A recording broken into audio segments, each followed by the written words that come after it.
People have been working on this idea of policy diffusion for decades and decades. And often they don't communicate well with one another and aren't necessarily clear on the mechanisms behind diffusion. For the longest time, this political science literature was just geographically focused.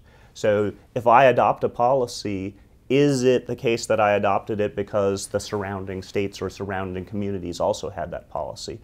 And what we were thinking in this particular article is, yes, that geographic element does make some sense, but that geographic element doesn't tell us how to break down, well, am I adopting what's found in my geographic neighborhood because I've learned that it works really well? Am I adopting it just because I want to look like my neighbors because they're doing well economically, they're attracting citizens? Or am I doing something because to some extent I'm coerced?